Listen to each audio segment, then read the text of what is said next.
जगदीप धनखड़ ने सोमवार को उपराष्ट्रपति पद से आधिकारिक रूप से इस्तीफा दे दिया। उपराष्ट्रपति ने स्वास्थ्य संबंधी चिंताओं का हवाला देते हुए राष्ट्रपति द्रौपदी मुर्मू को अपना इस्तीफा सौंप दिया। इस तरह अचानक इस्तीफे के साथ धनखड़ अब अपना कार्यकाल पूरा करने से पहले पद से इस्तीफा देने वाले तीसरे उपराष्ट्रपति हैं। हालांकि धनखड़ से पहले जिन दो उपराष्ट्रपतियों ने इस्तीफा दिया था वो परिस्थितियां मौजूदा परिस्थिति से बिल्कुल अलग थीं। अपना कार्यकाल पूरा होने से पहले इस्तीफा देने वाले भारत के पहले उपराष्ट्रपति वी गिरी थे।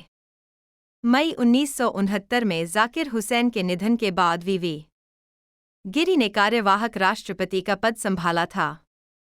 20 जुलाई 1969 को गिरी ने एक स्वतंत्र उम्मीदवार के रूप में राष्ट्रपति चुनाव लड़ने के लिए उपराष्ट्रपति पद से इस्तीफा दे दिया था। देश के इतिहास में ऐसा पहले कभी नहीं हुआ था। वी गिरी के बाद रामास्वामी वेंकटरमन अपना कार्यकाल पूरा होने से पहले अपने पद से इस्तीफा देने वाले दूसरे उपराष्ट्रपति बने थे। खास बात है कि 1987 में वेंकटरमन को राष्ट्रपति ज्ञानी जैल सिंह के बाद कांग्रेस पार्टी की तरफ से राष्ट्रपति पद का उम्मीदवार चुने जाने के बाद ही उन्होंने अपने पद से इस्तीफा दे दिया था। वी गिरी के निर्णय के परिणामस्वरूप नाटकीय घटनाक्रम हुआ। उस समय कांग्रेस पार्टी में अंदरूनी कलह चल रही थी। पार्टी दो गुटों में बंट गई थी। एक गुट पुराने नेताओं का था, जिसे सिंडिकेट कहा जाता था। वहीं दूसरा गुट इंदिरा गांधी का था। इस वजह से 1969 का राष्ट्रपति चुनाव बहुत ही मुश्किल भरा रहा। गिरी इंदिरा गांधी के समर्थन से एक स्वतंत्र उम्मीदवार के रूप में चुनाव लड़े। उनका मुकाबला सिंडिकेट की तरफ से खड़े किए उम्मीदवार नीलम संजीव रेड्डी से था। आखिरकार गिरी अगस्त 1969 में बहुत कम वोटों से चुनाव जीत गए। इस तरह वे भारत के चौथे राष्ट्रपति बने। अगर उपराष्ट्रपति का पद खाली है तो राज्यसभा के उपसभापति अंतरिम रूप से कार्यभार संभालते हैं।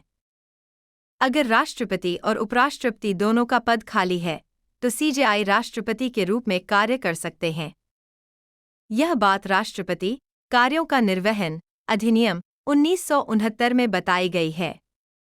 इस तरह गिरी के इस्तीफे के बाद सीजेआई मोहम्मद हिदायतुल ने राष्ट्रपति का पद संभाला। वे 1 महीने तक राष्ट्रपति हिदायतुल्लाह का एक्टिंग प्रेसिडेंट के रूप में कार्यकाल ऐतिहासिक था।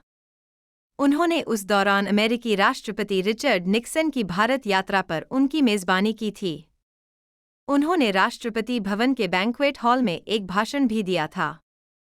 इस तरह मोहम्मद हिदायतुल्लाह देश के एकमात्र और पहले ऐसे व्यक्ति रहे जिन्होंने राष्ट्रपति, उपराष्ट्रपति और सीजेआई का कार्यभार संभाला था।